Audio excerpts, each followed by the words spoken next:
Les amis, si comme moi, vous vous levez le matin de bonne humeur pour plusieurs raisons. Déjà, la première, vous êtes en bonne santé. La deuxième, vous avez des gens qui vous aiment. La troisième, vous avez un travail qui vous plaît. Donc, on peut le dire officiellement. Aujourd'hui est un nouveau jour. Today's a new day. Bon, la vidéo que j'ai faite avec Antoine, bon, évidemment, a soulevé beaucoup de critiques. Je vais vous l'avouer, hein, cette vidéo était faite pour ça, hein. Après la vidéo que j'avais faite avec Ryan, qui là, pour le coup, a donné de l'espoir aux gens.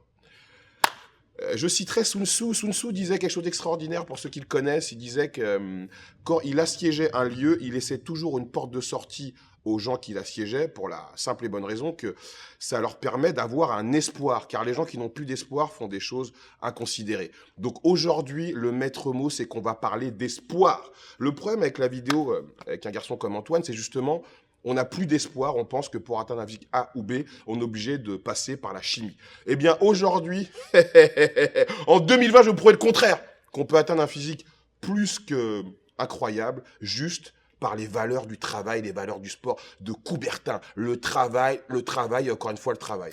Aujourd'hui, je suis avec Hotman, qui a commencé à ce point-là, et qui aujourd'hui est comme ça. Oui, vous êtes comme moi, vous êtes impressionnés. Donc aujourd'hui, Othman va nous expliquer comment il a réussi de passer à un physique de 115, 120 kilos à un physique de sauveteur d'alerte à Malibu. Donc, Othman, déjà pour moi, c'est un honneur que tu sois là. Parce que, bon, quand je vais vous avouer, quand je l'ai vu arriver, je l'ai vu à la salle tout à l'heure, j'ai été impressionné, il est grand, il est beau gosse. Franchement, moi, pour moi, si je commençais à muscu et que je vois ton évolution, ça me donne vraiment l'espoir que on peut arriver à un physique, mais au-delà de toute espérance, rien que grâce au travail. Donc évidemment, aujourd'hui, on va donner de l'espoir aux gens qui nous regardent. Donc peux-tu nous expliquer déjà, mais comment t'as fait déjà comment t'as fait pour arriver à 120 kilos avec des cheveux longs et une chemise qui n'était pas jolie pour le coup, Ah bah et non. arriver à ce niveau-là. Donc explique-nous tout, mon petit Hotman. Bah en fait, c'est très simple. J'ai fait comme tous les gens. Donc en fait, tu passes l'adolescence, tu te laisses aller, tu connais rien parce que tu t'en fous de l'alimentation, tu t'en fous. Donc en fait, avant, je faisais du sport, beaucoup de sport, du football américain notamment. Et donc je mangeais comme je voulais, mais vu que ma dépense, si tu veux, énergétique, elle était quand même pas des moindres, donc je grossissais, j'ai toujours été plus ou moins gros, plus ou moins gras. Et de là, en fait, j'ai développé un corps qui était correct, mais bon, toujours un peu gras. Donc de là, j'ai commencé mes études de médecine. Donc là, j'ai commencé mes études de médecine et donc j'ai dû arrêter tout sport parce que bien sûr, là, t'es focus, tu vois, t'es focus sur la médecine et tu veux croire au rêve de réussir, tout ça, tout ça. Donc t'arrêtes et puis en fait, tu passes ta frustration Toi, je vais te de... couper. Alors, Ouais, vous savez, les amis, ce qui est important en France, c'est que souvent, les gens pensent que il y a des gens qui réussissent parce qu'ils sont pistonnés, ils ont plus de chances que d'autres. Les facs de médecine sont ouvertes à tous, elles sont gratuites. C'est la chance qu'on a dans notre pays. Donc ça veut dire que tout le monde peut réussir s'il s'en donne les moyens. Je t'en prie, exactement. continue. Donc en fait, je voulais me donner les moyens à 100%. Sauf qu'en fait, on passe le trois quarts de notre temps en médecine, en fait, Travailler. frustré à travailler, frustré de ne pas bouger, donc on a le cul sur une chaise.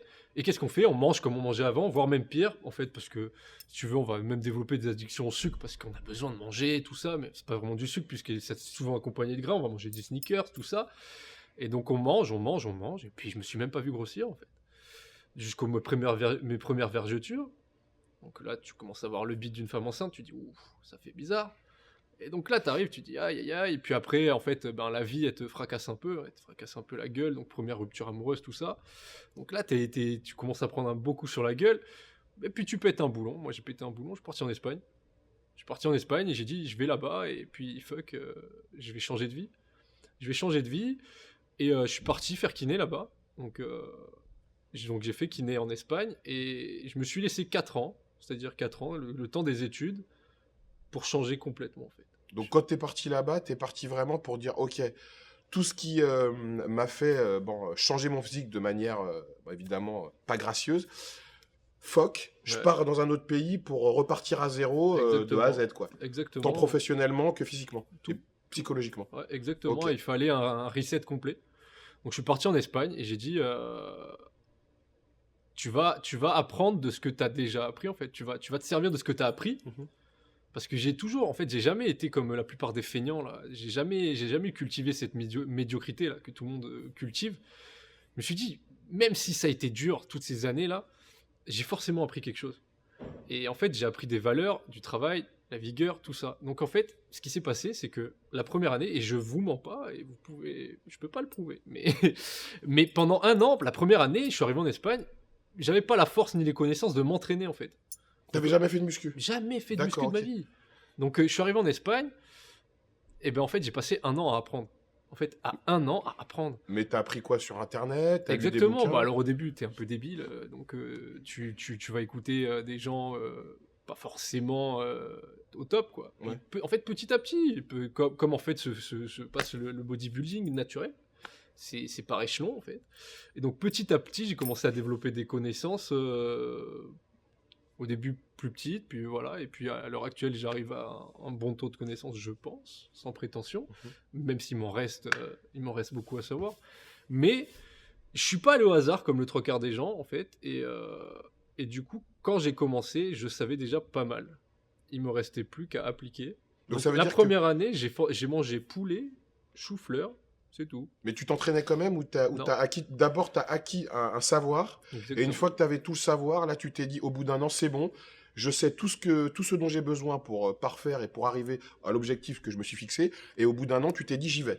Exactement. D'accord. En fait, Mais t'avais quand pendant même changé ton alimentation pendant cette première année. mais alors là, sans rien savoir, D'accord. mon alimentation, elle était ridicule. Donc je mangeais chou-fleur et poulet, je vous dis. Chou-fleur, poulet devant mes vidéos YouTube, Ok. à lire des livres.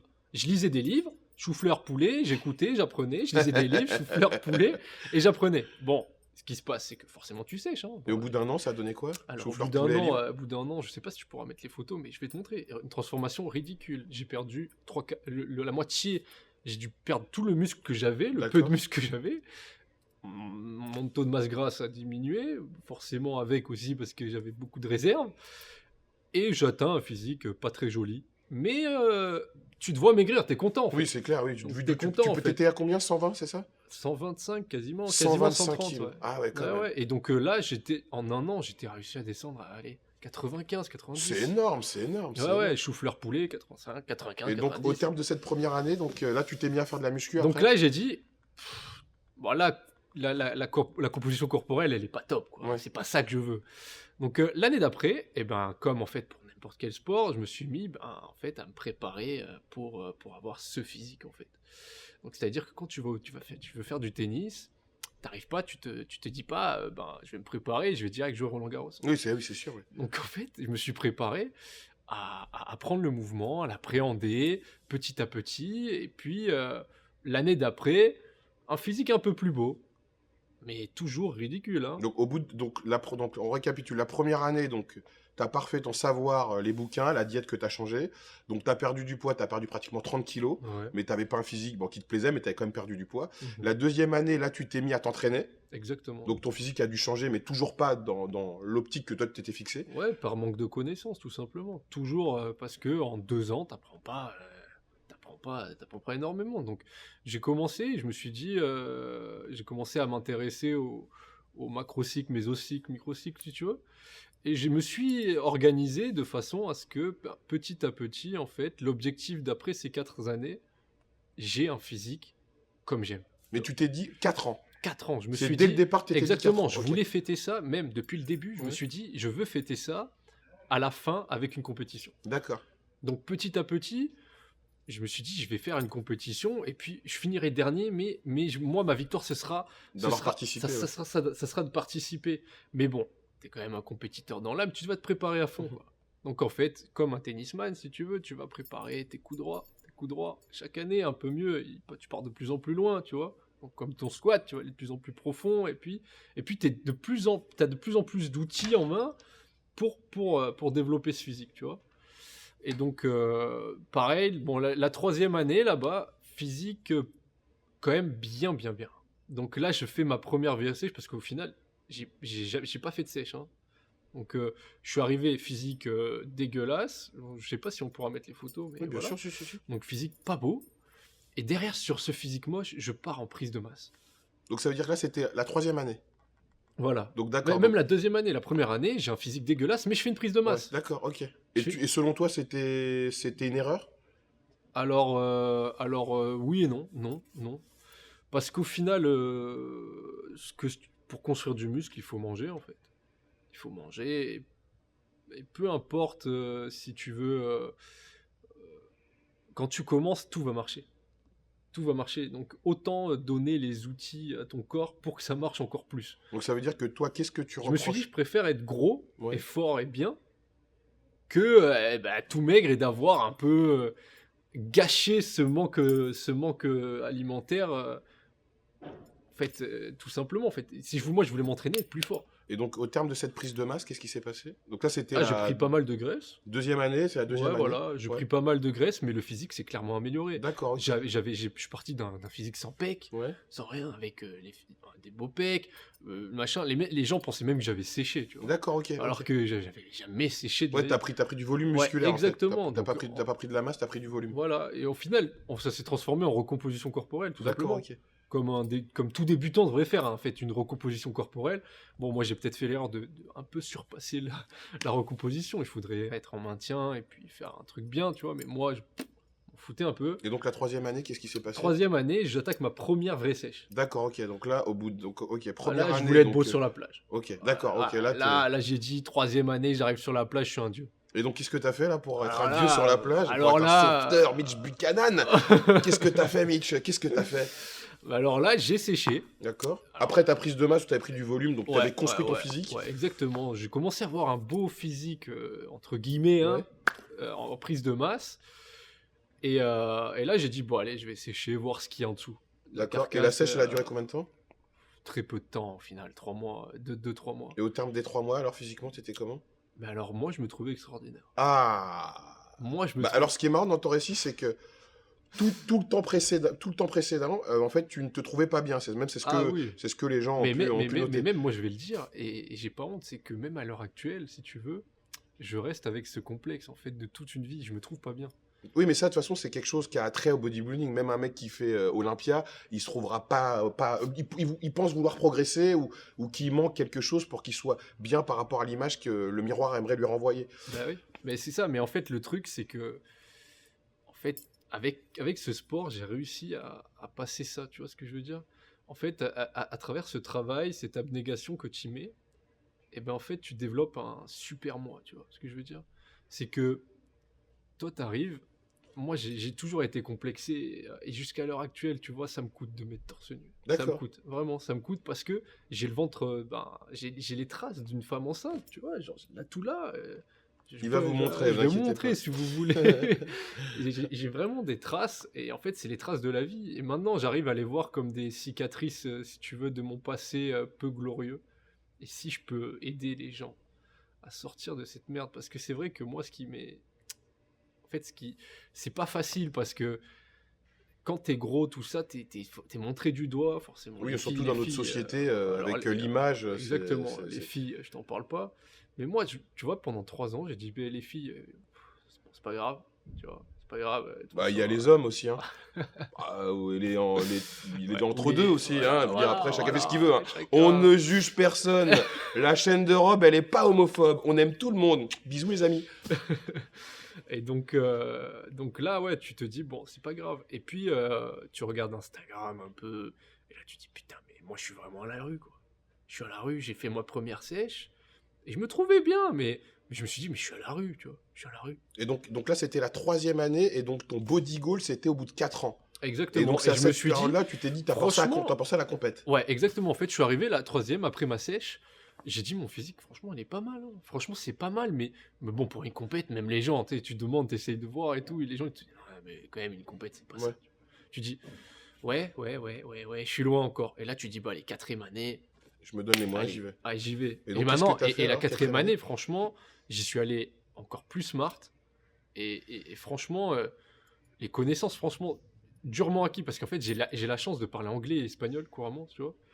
Et le truc, c'est que quand tu parles plusieurs langues, l'accès aux informations, il est... Bah, alors, tu dis que tu soulèves un lièvre, c'est qu'en fait, le problème, c'est qu'en France, Voilà. les gens qui parlent en fait, si tu veux, on n'a pas la chance que des gens comme Mario Bracco, comme Christophe Bonnefond, comme Christophe Cario, comme Michael Gundil, comme Frédéric Delavier, en fait, soient et tous les outils et les rudiments qui font qu'on est catché quand on va regarder quelqu'un sur YouTube. Exactement. À l'instar des Thibaut InShape, des Bodytime, des Nassim, de tous les gens qui font l'univers, on va dire, visuel du fitness en France. Tandis que les Américains, eux, bah voilà, t'as des mecs comme Mike Horn, t'as des mecs comme Charles Glass, t'as des mecs qui connaissent leur sujet, qui ont un physique, qui ont été des compétiteurs et en plus qui savent s'exprimer et te donner envie de croire à ce qu'ils te racontent. Tu vois. Exactement. Donc c'est vrai que pour les gens qui parlent anglais, déjà, les forums américains sont beaucoup mieux déjà.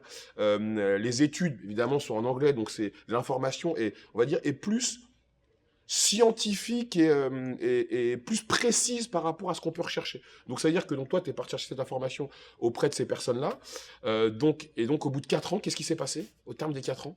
Bah alors au terme des 4 ans, bah, en fait, moi j'ai continué en fait par cette culture intellectuelle en fait, et toujours sans limite, sans me mettre de limite. Je me suis dit, jamais j'ai pensé que mon physique il avait atteint une espèce de limite. Après ces 3 ans où j'étais plus ou moins satisfait de mon Ouais. physique, j'aurais pu me dire, bon écoute, je me maintiens, contenter comme de ils ça, disent, comme je maintiens ou je tonifie, tu vois. Mais non, en fait, je me suis dit, allez, encore plus, tu vois. Encore plus, et là je me suis intéressé au vrai culturisme naturel. Alors, on met le doigt sur le lièvre de 2020 de cette vidéo, donc le culturisme naturel. Exactement. Donc, alors, ce qui est important dans ton cheminement, c'est que tu as dit quelque chose d'important, tu as dit que tu t'étais donné du temps au départ. Ah oui. Donc, pourquoi tu t'es pas fait avoir comme d'autres personnes à dire, bon, écoute, moi, j'ai pas de temps, j'ai envie d'être au top pour l'été, donc je commence, on va dire, en décembre, je vais être au top pour le mois de juillet-août. Comment ça se fait que tu t'es pas fait avoir par tout ça, tu t'es pas fait happer par ce système, entre guillemets? Bah alors en fait, je pense que j'avais, contrairement à beaucoup, déjà cette culture du sport. Parce que pour moi, Parce que selon toi, pour toi, les gens qui se dopent sont pas des sportifs? ah non, Pour quelle raison? ah ouais non. Parce que les gains qu'ils vont avoir à travers ce sport sont amenés par la chimie et rien d'autre. Ça a été prouvé par des millions d'études. Ceux qui veulent, ils viennent m'en parler. Le mec qui reste devant Netflix, voilà, il fait rien, il a plus de gains qu'un mec qui s'entraîne. Tu vois et en fait, parce que la réponse hormonale, elle est dose dépendante en fait. Tu augmentes les doses, tu prends plus. D'accord, ouais, C'est tout. c'est logique. Ouais, Donc c'est après, mathématique. forcément, quand tu t'entraînes et que tu prends en plus, tu as une réponse encore meilleure. Mhm.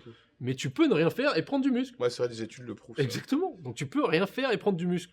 Donc pour moi, c'est pas du sport ça, tu vois. Et puis les valeurs. Les valeurs. Alors certes, certains dopés, ils ont des valeurs de machin. De no pain, no gain, tu vois. Tu vois Ouais, ce que je veux dire? No pain, no gain. Oui, cette fameuse adage. Voilà, exactement. Sauf que quand t'es naturel, no pain, no gain, ça veut rien dire. Qu'est-ce que ça veut dire pour toi alors qu'on est naturel?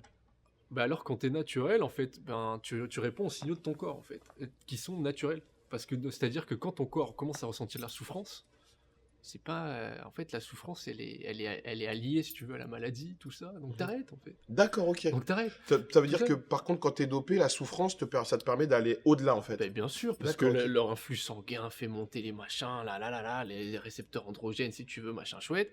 Donc eux, le pump, ils y voient un réel intérêt. Tu vois, le Donc ça veut pump, dire que alors pour toi, toute l'information qui existe sur le fitness actuellement n'est pas adaptée à un athlète naturel. ah non, mais justement, D'accord. et moi, je peux le dire, mais sans langue de bois, c'est qu'en France, personne ne s'est mis devant une caméra YouTube ou je sais pas quoi, et a expliqué comment se passait exactement, pas à pas, le culturisme naturel.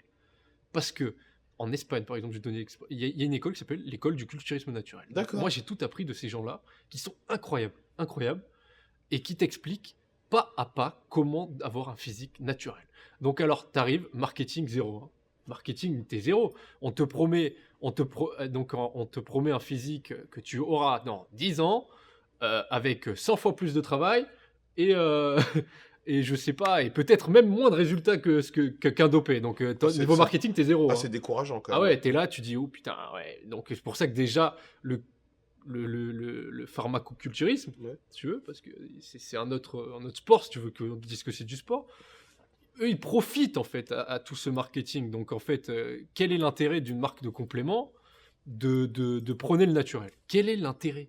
Il va toucher tellement peu de personnes qu'ils s'en foutent. Donc en fait, si tu veux, les grosses marques, ils vont toujours prendre des dopés. Donc toi, tu es là naturellement, pas de sponsor, rien. Tu es là tout seul, toi et tes connaissances. Oui, mais tu crois pas que cette catégorie, surtout men physique, elle était censée Exactement. justement mettre en lumière des gens qui ont des physiques moins bodybuildés, donc de ce fait, qu'ils soient moins dopés, non? Et tu le dis, mais moins dopé, ça veut dire quoi? T'es dopé? En fait, tu sais, le problème de ces catégories-là, c'est que maintenant tout le monde se dope en fait. Avant nous, quand on a commencé la muscu, bah, quand tu voulais faire des compètes, fallait être énorme, Ouais. mais énorme, hein, et voilà, énorme, énorme. Uh-huh. Mais maintenant, vu que par le biais du marketing, des marques de compléments, des marques de vêtements, parce que les compétitions, évidemment, tout est payant. Donc ça veut dire plus tu as de compétiteurs et de compétitrices, plus bah, les fédérations gagnent de l'argent. Donc cette fédération, bah, elle est arrivée par ce biais-là et elle donne, on va dire, elle donne l'espoir à n'importe qui a 2 abdos et un peu en V. Un mec qui fait de la muscu depuis 1 an, il peut prétendre à faire main physique, tu vois. Donc, entre guillemets, s'il y a une Oui, bonne oui. génétique, mais en tout cas, Oui, il peut oui. prétendre à le faire parce qu'on va pas lui dire ah non, t'as pas le physique, tu le fais pas. Exactement. Voilà, c'est ça le problème, quoi. Donc, Mais le problème, c'est que, comme je t'en parlais tout à l'heure, c'est le syndrome de Stockholm, tu vois. ouais. Tu vois ce que je veux dire? Donc on est tous là à idolâtrer la Golden Area, tu vois. Donc je vais m'expliquer 2 secondes pour ceux qui savent même pas ce que c'est le syndrome de Stockholm. Donc le syndrome de Stockholm, en fait, c'est quand en fait, tu as été emprisonné par quelqu'un et que tu te prends d'amour pour cette personne. Et en fait, nous, qu'est-ce qu'on a été? On a été emprisonné par cette image. On a été emprisonné par, par ces gens-là, ces Frank Zane, qui étaient incroyables. Mais en fait, il faut se sortir, avoir une espèce d'ouverture d'esprit que les Français, entre guillemets, n'ont pas. Pas tous, hein, attention, mais il faut se sortir de là, en fait, parce que le culturisme naturel peut arriver à des physiques comme lui. Peut arriver, mais pas en 1 an, pas en 2 ans, ni en 3 ans. Même moi, j'y suis loin. Mon physique, il est bien loin d'un Frank Zane. Mais dans 15 ans, je l'aurai. Donc toi, t'as concouru dans quelle fédération? Alors moi, j'ai concouru en WNBF. Ah, c'est le t-shirt que t'as. Tu peux Voilà, nous montrer le dos du t-shirt, s'il te plaît? Yes, ok, donc ça c'est bon, tout est dit. Donc alors, comment cette fédération, comment cette fédération peut savoir que ces athlètes sont naturels? Comment? Nous, en fait, au moment où tu t'affilies à la fédération, tu te mets à disposition de la fédération pour passer Contrôle inopiné. des contrôles surprises. D'accord. Donc déjà, de base, t'arrives, tu te dis, pour les mecs qui veulent se doper, hein, t'arrives, tu te dis, ouais, je peux pas calculer mon coup parce que je les vois venir. Là. Ouais, Ouais, il arrête 1 mois avant. Voilà, c'est c'est ce que j'allais dire. Voilà, je les vois venir et de toute façon, je me suis déjà fait insulter de tous les noms sur Instagram ou je sais pas quoi. Et pourtant, j'ai que 600 followers. Ah, parce que les gens, pour eux, t'es pas naturel. Hein. Ah oui, non. Une fois dans ma vie, j'ai fait le question-réponse là pour pouvoir justement apporter un peu. Et là, ça a été espèce de dopé, arrête de vendre du rêve, machin chouette, machin chouette. Bon, triste. Moi, je m'en fous. Non, mais en fait, ce que je trouve triste avec tout ça, c'est que maintenant, les gens, c'était le début de mon intro, ils ont plus d'espoir, en fait. Non. Ils ont plus d'espoir. Je veux dire, quand même, t'as l'espoir de réussir ta vie. Quand tu fais des enfants, t'as l'espoir qu'ils réussissent. Si t'as une maladie, t'as l'espoir de guérir. Je veux dire, quand il fait pas beau, on a l'espoir qu'il fasse beau. Je veux dire, quand il y a des grèves, on a l'espoir qu'il y en ait plus. Je veux dire, on vit continuellement dans l'espoir. Donc je ne comprends pas, moi, à mon âge, je comprends pas que les gens n'aient plus d'espoir, en fait. Et surtout quand on voit quelqu'un qui peut donner un semblant d'espoir, non, on n'y croit pas. Non, mais... Et donc ça veut dire que toi, dans ta vidéo, tu as 2 contrôles. Le premier contrôle, c'est quoi? Premier contrôle, donc on peut te contrôler n'importe quand dans l'année, comme les sports de haut niveau. Exactement. Et c'est fait par les fédérations des Jeux Olympiques. D'accord, ok. En fait, ça coûte une blinde, hein, le truc. Hein. Leur truc, ça leur coûte une blinde. Donc en fait, on est pas lié aux molécules de la WADA, ceux qui connaissent pas, la World Anti-Doping Agency, là, je sais pas quoi. Et donc là, on arrive. Donc tu peux avoir un contrôle surprise n'importe quand dans l'année. D'accord? Le jour de la compétition, tu as un contrôle. Le jour de la compétition, si toutefois, tu as passé le deuxième test. C'est-à-dire, le deuxième test, c'est un détecteur de mensonges. Putain, détecteur de mensonges. Donc le détecteur de mensonges qui couvre toutes les molécules que tu peux pas prendre. Notamment, par exemple, les diurétiques que tu peux prendre entre le moment où tu as pissé et la compétition. Donc tu passes au détecteur de mensonges. Donc là, tu es branché de tous les côtés. Donc voilà. Tu es branché et là, on te pose t'as une espèce d'interview pendant 30 à 45 minutes. Avec un mec expert en criminologie, tout ça. Putain, le mec, il est là, quoi. Donc, t'as affaire à une espèce de commissaire, ou je sais pas trop ce que c'est. Et de là, il te fusille, donc il te demande de mentir pour voir un peu tes réactions en mensonge, et de ça, il compare, en fait... Il fait une moyenne, quoi. Voilà, et de là, il te sort un résultat, et très honnêtement, il y en a qui sont sortis positifs. Donc, en attendant, qu'est-ce que tu fais dans cette fédération? Tu signes un papier qui t'engage à payer 15 000 € d'amende si t'es contrôlé positif. Putain. Pour responsabilité civile. D'accord. Donc, ça veut dire qu'en fait, Si t'es positif, tu payes 15 000 € d'amende. Et c'est la seule fédération qui existe Ouais, comme la ça dans le seule. milieu du culturisme. La seule. C'est la seule au monde. Mais c'est la plus grande fédération naturelle du monde. Bah alors tu vois, ce qui est quand même incroyable, c'est que moi je la connaissais pas, alors Non. ça fait 15 ans que je fais de la muscu, Non. et par contre l'IFBB tout le monde connaît. Mais Exactement. selon toi, pourquoi cette fédération n'est pas connue? Parce qu'elle n'existe pas encore en France déjà. Donc Oui, les mais même en Français- international, moi par exemple, tu vois, Musclemania par exemple, qui a fait un grand boom depuis quelques années, qui est mondialement connu, mais comment ça se fait qu'en plus, vu qu'elle est internationale, comment ça se fait qu'elle n'est pas connue? Ils communiquent pas assez selon toi? Ils ont combien d'abonnés sur Instagram par exemple? Ah ouais, alors là, aucune idée. Bah, mais, on va les regarder ouais. avec nous. Bon, je pense Ouais. qu'ils n'en ont pas beaucoup. Mais par exemple, ceux qui suivent un peu le fitness, Jeff Nippard, c'est un athlète WNBF. D'accord. Chris Elkins, athlète WNBF. Bah, Ils des sont physiques, énormes. Ils sont énormes. Oui, mais là, par exemple, quand allez, je vais en partager les photos avec les gens, ce genre de physique-là, pour tout le monde, c'est des gens qui sont dopés. Ah bah Pour oui. tout le monde, pour tout le Bah monde. oui. Et t'as beau leur montrer des tests, pour eux, ils sont dopés. Exactement. Les gens ne veulent pas y croire. Donc toi, bon. Donc t'as gagné. Qu'est-ce que t'as gagné? T'as été champion. Alors, ouais, moi je suis arrivé en Espagne, bon, j'ai passé tous les tests, Ouais. tout ça. Et bon, franchement, dû à mon passé, tout ça, et à mon manque de confiance en moi, compliqué la scène. Très D'accord. compliqué, donc j'arrive avec un très gros complexe, où j'arrive et je me dis, toutes les 2 secondes, je demandais à ma copine, putain, mais là, je suis pas au top, là, ça va pas, là. Et elle me dit, mais non, mais t'es bien, et tout, t'inquiète, et tout. Je dis, mais regarde, lui, comme il est big, et tout. Je dis, non, mais c'est mort, tu vois. Je lui dis, bon, allez, c'est pas grave, je suis là pour participer, j'arrive sur scène, et tout. Petit à petit, les juges, ils me mettent au centre et tout. Et là, tu prends un gain de confiance de fou. Donc là, tu poses et tout, Et tu commences à y croire. Tu dis, putain, ouais, en fait, je crois que j'ai fait un truc de ouf. Et t'as fini combien? Et j'ai fini premier. Waouh, J'ai magnifique. fini premier. Il faut savoir que dans cette fédération, quand tu finis premier, tu obtiens ta carte pro. Donc à l'heure actuelle, je suis un athlète professionnel, main physique. Et donc après, t'es parti concourir aux États-Unis, j'imagine. Exactement. Et Donc t'as fait après, combien? l'équipe espagnole m'a pris dans son équipe. Le seul français. T'as charmé. Donc j'arrive, je fais l'équipe en circuit professionnel, parce qu'en fait, ce qui se passe dans cette fédération, c'est que les 3 premiers ont le droit de participer au championnat du monde. D'accord. Donc ça veut dire que c'est ta première compète que tu fais. Exactement, première compète. Tu gagnes direct. Direct. D'accord, putain. Alors que, bon, t'es parti, t'avais pas confiance en toi, t'avais ton bagage d'ancien gros, Ouais. t'étais préparé par un coach? Non. Ah, t'y allais, ah, oui, parce que t'avais parfait donc ton expérience toi-même depuis ces 4 ans. Ouais. Et donc quand t'arrives aux États-Unis en international, qu'est-ce que ça a donné? Bah alors là, je vais vous raconter une anecdote qui est encore pas mal, parce que j'ai pas mal de poisse. Ouais. 3 jours après enfin 3 jours, peut-être une semaine, allez, après avoir gagné Espagne et tout, dans l'euphorie, tout ça, j'ai un petit accident, luxation d'acromioclaviculaire. Waouh, merde. Ah ouais, ça c'est. Donc là, t'arrives, tu parles au président, tu dis, ouais, bah, j'ai une luxation acromioclaviculaire, Je peux pas m'entraîner, je peux pas m'entraîner, je peux rien faire. Et pour ceux qui l'ont déjà eu, c'est un truc de Ouais, fou. c'est un truc de fou là. Quand même. Et ça fait super mal, et donc là, je pouvais même pas lever le bras, rien et tout. Bon, j'ai la chance d'être kiné. Je me suis dit, kiné et patient. Je suis patient aussi. Je me suis dit, petit à petit, tu peux pas perdre tout ce que tu as construit, c'est impossible. La compète, c'était au bout de combien de temps entre les deux? 2 semaines, 3 semaines après. Ah oui, ouais, ça va, t'avais. Ouais, Donc je me suis dit, écoute, tu vas pas perdre un physique comme ça qui a gagné du jour au lendemain. Donc en fait, j'ai pas abandonné. Et tu y es allé comme ça. Et j'y suis allé blessé. Et t'as fait quoi? Et j'ai fait 12e sur 20. Sur 20 et en circuit pro. Ça va, c'est honnête, en sachant que t'étais blessé. Ouais. C'est plus qu'honnête, parce que, en fait, enfin, en tout cas, moi, ça me satisfait, parce que c'est un circuit professionnel. Donc, c'est-à-dire, tu te mets face à des athlètes professionnels. Donc, t'es plus en amateur. Au meilleur du monde. Ouais. Donc, t'es plus en amateur. Donc, t'es face aux meilleurs des meilleurs pays, tu vois. Ouais, et des gens qui ont déjà concouru Exactement. à plusieurs reprises. Et des mecs qui sont à leur 5e, 6e Ouais. fois. Il y en a, je leur passe devant en étant blessé et avec tout leur bagage d'expérience qu'ils ont. Parce que, il faut pas se mentir, j'ai aussi la génétique d'un mec physique. C'est-à-dire que ma taille est super fine.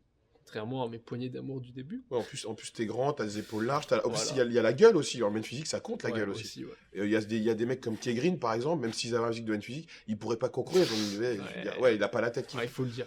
Non, il faut le dire. Non, c'est vrai. Mais voilà, le tour de... En fait, à un moment donné, il faut se poser et dire, est-ce que c'est fait pour moi, tu vois. Ouais. Moi, je savais que je pouvais faire quelque chose parce que ma taille est extrêmement fine. C'est-à-dire que, pour vous donner des chiffres, parce que c'est ça qui doit vous motiver, vous intéresser, mon tour de taille au plus bas est de 74 cm. Je fais 1m88. Et la moyenne d'un tour de taille, c'est quoi à peu près? Ouais, je sais pas du tout, mais la moyenne des mecs, ils doivent être bien au-delà des 80 centimètres de tour de taille, tu vois ce que je veux dire?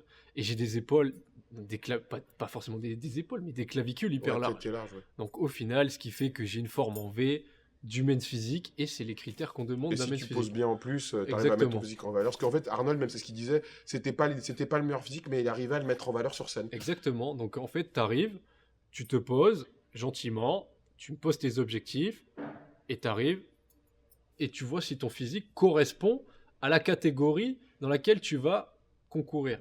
Moi, actuellement, j'ai des cannes, hein, Ouais. j'ai quand même des grosses cannes, mais En en classique bodybuilding, physique, ouais. ça aurait été un peu léger, tu vois. Parce Donc- que je suis grand, je suis grand, forcément, pour remplir un fémur de 4000 mètres, tu remplis pas un fémur de 4000 mètres comme ça, tu vois. De par toute ton expérience, c'est le but de cette vidéo, qu'est-ce que tu as à dire à quelqu'un donc, qui commencerait la muscu, qu'en fait depuis longtemps, qui a plus d'espoir, qui pense que il faut prendre des produits pour devenir, par exemple, comme toi, peut-être même plus, qui quand il voit un Ouais. physique, il se dit qu'obligatoirement il est dopé. Donc déjà, j'ai envie de vous dire, c'est quoi un physique naturel? Si pour vous, un physique comme le sien, comme celui de Rayad, c'est un physique de dopé, je veux dire, ça ressemble à quoi un mec qui est pas dopé, un mec qui commence la muscu? Donc, alors, quelles sont les clés que tu peux donner aux gens qui nous regardent pour qu'ils atteignent un physique naturel, surtout pour qu'ils arrêtent de penser comme ils pensent, quoi. Donc en fait, vous devez tout simplement planifier. Parce qu'il faut s'entraîner intelligemment, intensivement. Donc un culturiste naturel devrait s'entraîner combien de fois par semaine, par exemple? Alors moi, personnellement, je recommande 3 à 4 fois maximum. Mais les récupérations sont pas les mêmes selon les personnes. Donc en fait, il faut individualiser l'entraînement tout simplement. Et quand je dis En tout cas, il faut commencer par s'entraîner le moins possible et voir comment son corps agit plutôt que le plus possible, en tout ouais, cas. voilà. En fait, quand je dis individualiser, je dis pas selon tes physiques, machin chouette, faut rattraper le deltoïde postérieur. Ça, c'est ridicule. C'est par rapport en fait à tes capacités motrices tout simplement. Parce qu'on part pas tous des mêmes capacités et les capacités motrices diffèrent d'un individu à un autre. Et il faut prendre en compte ce niveau et construire ton programme autour. Par exemple, moi je vais vous décrire le mien, je m'en fous. Mhm. Donc en fait, moi sur un an, je vais avoir 4 mésocycles, si tu veux. Le premier où je vais travailler sur une phase technique. Une phase technique. Donc en fait, c'est des mouvements hyper lents où je vais me focaliser sur les gros mouvements style soulevé de terre, développé couché, squat, que j'apprécie particulièrement. Et là, je vais appliquer un tempo. C'est quelque chose qui a fait extrêmement rire quand Nassim m'a parlé de ça. C'était waouh, mais alors qu'il avait raison. Donc, tu appliques un tempo en fait pour en fait préparer ton corps comme un tennisman qui répète 20 fois son mouvement, tu vois. Et bien toi, tu vas habituer ton corps à ce mouvement, tu vois. Donc petit à petit, tu prépares ton corps à la suite. Une fois que tu as fini ce mésocycle, tu attaques un mésocycle. Moi, personnellement, j'attaque un mésocycle de force. Donc de là, je vais travailler à peu près à 80-90% de ma RM. Pareil, sur les gros mouvements, et je vais mettre des exercices accessoires pour m'améliorer encore plus. Et donc là, je vais prendre beaucoup de force, je l'espère. En troisième, je vais passer sur de l'hypertrophie, et là, c'est la phase un peu plus délicate, où en fait, je vais essayer de traduire ce gain de force. Mais ta première phase, elle dure combien de mois? 3-4 mois. Ouais. 3-4 mois, et après tu passes donc sur 4 mois, 3-4 mois d'hypertrophie, Non, de force. de force. Et après, je vais passer sur de l'hypertrophie, justement, où là, c'est un peu plus délicat. Je vais essayer de traduire ce gain de force par l'hypertrophie. D'accord, ok. Donc là, je vais travailler très très proche de l'échec. Et je vais utiliser des techniques d'intensification, style le rest pause, tu vois. Ouais. Et donc, en fait, je vais essayer de vraiment toujours être proche de l'échec, quelque chose qui est critiqué par la communauté scientifique, tout ça, mais au final... Et après, au niveau de l'alimentation, tu fais quoi? Alors moi, je suis un peu extrémiste niveau alimentation parce que j'aime bien que les choses soient bien faites. Mais par D'accord. contre, je vais pas recommander, tout le monde ne peut pas manger comme je mange. Moi, Je sais pas, un truc type, c'est quoi pour toi? moi, je me lève, je mange des patates, tu vois.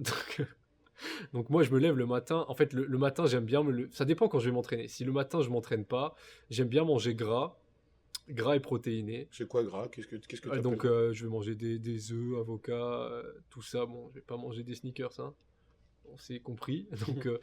Donc toutes les graisses ne se valent pas, même s'il y en a qui prétendent le même. J'aime pas créer un pic d'insuline le matin inutile par des indices glycémiques hauts. Pareil, les indices glycémiques, machin, tout ça, vachement critiqué. Je suis d'accord d'ailleurs, même que ça n'a pas d'influence tant la flexi diète, elle fonctionne chez tout le monde. C'est pour ça que je dis que moi, je vais parler de mon cas parce que je suis un peu extrémiste. Mais pour le commun des mortels, ne voyez pas ça comme compliqué. Manger correctement et puis ça suffit. Mais moi qui est sans cesse en fait en quête d'un meilleur physique, forcément, je vais être un peu extrémiste. Mais ça m'empêchera pas de manger comme tout un chacun, hein. Si j'ai envie de manger une Tu connerie, manges combien de fois par jour? ah ben ça, j'en ai rien à foutre. Ah, t'as Alors, pas de, tu te dis pas, tu manges 4, 5 ah non, fois? non, D'accord. ça, j'en ai rien à cirer. Tant que j'obtiens, si tu veux, mon total calorique, j'en ai rien à foutre. Par contre, la chose à laquelle je vais faire attention, c'est si je m'entraîne, manger autour des entraînements. Et tu prends des compléments? Non. Tu prends pas de prod, pas En fait, d'acide aminé? les seuls compléments que je vais prendre, si tu veux, c'est des compléments santé. Tu vois ce que je veux Bah, dire? c'est marrant. Alors là, c'est Ryan, c'est à peu près la même chose. Il a arrêté de prendre des compléments. Bah oui, j'ai commencé. Bon, je prends de la prod quand les journées sont galères, Ouais. t'es obligé de faire un shaker. Mais Un de la prod, substitut, quoi. ouais, exactement, mais de la prod de qualité, faite par des gens de qualité. Tu prends quoi comme prod, toi? Je sais pas si je peux dire la Ah oui, marque. bien sûr, Moi, oui, on n'est pas à la je télé, prends hein. la Nutri-Pure, D'accord. qui a été inventée par Christophe Carayo, je crois. Oui, enfin, bah, Christophe Cario, Mais c'est sa voilà. marque, voilà, c'est sa Bah marque. voilà, le problème, c'est que tu vois, ces mecs-là, bah voilà, on les connaît pas parce que ils sont pas en train de se branler face caméra pour raconter tout et n'importe quoi. Voilà, c'est des mecs qui ont une approche du sport scientifique, qui sont des sportifs que je peux qualifier de haut niveau, qui, quand ils parlent, en fait, bah, ils sont pas attrayants parce qu'ils sont dans l'expertise, quoi. Ils sont pas dans le show, Non. ni dans l'esbrouf, quoi. Ils vont à l'information pure, donc c'est ça que je trouve un peu dommage. Donc, comment tu pourrais conclure cette vidéo?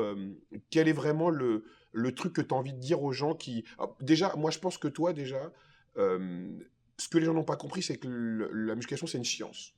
La Ouais, science bien de la sûr. culture du corps. Ah, ah. Donc, au même titre que, vu que toi, tu as fait des études de médecine, avant de devenir médecin, tu fais 7 ans minimum Bah d'études. oui, Minimum avant que tu puisses travailler. Donc, je pense que le problème avec le culturisme, c'est que les gens, ils voient trop ça de manière artisanale, en fait. Ils pensent qu'ils peuvent y aller tout de suite. Tandis que toi, exactement. premier truc, pendant un an, tu n'as rien fait à étudier. Exactement. Donc, première étape, c'est ça. Rappelle-nous les étapes qui t'ont permis d'arriver au bout de 4 ans à un athlète qui gagne sa première compétition, qui devient professionnel dans une compétition naturelle.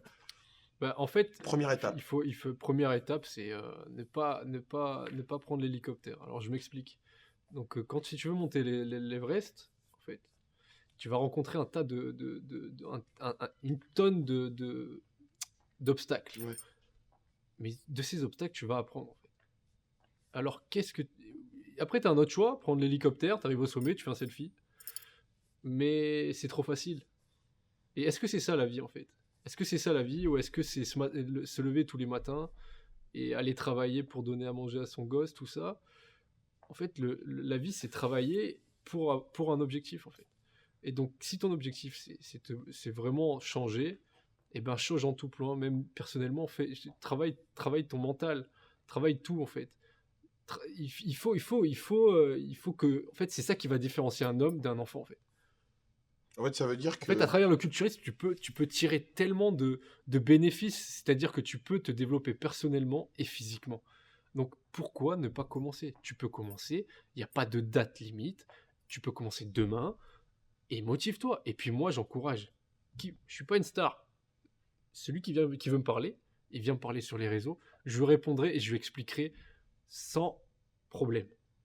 Parce qu'il y a des gens comme Mario Bracco, par exemple, à qui je suis allé parler sur les réseaux et qui m'a répondu directement. Et il m'a pas demandé d'acheter son programme à 50 balles de merde.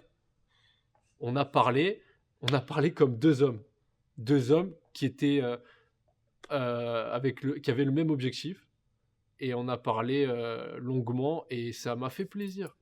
Ça m'a fait plaisir d'échanger. Alors échangez, venez me parler. Ceux qui font 800 kilos, qui sont gras, venez me parler. Si tu veux le faire tout seul, fais-le tout seul. Si tu veux pas le faire tout seul, entoure-toi de gens compétents. Parce que des gens compétents, il y en a. Il y en a des gens compétents. Moi, j'en ai vu. Je pense l'être. Mario Bracco. Alors là, Ouais, oui, voilà. au-dessus, Il c'est le y en soleil. a des gens compétents. Il y en a qui ont cette connaissance du culturisme naturel.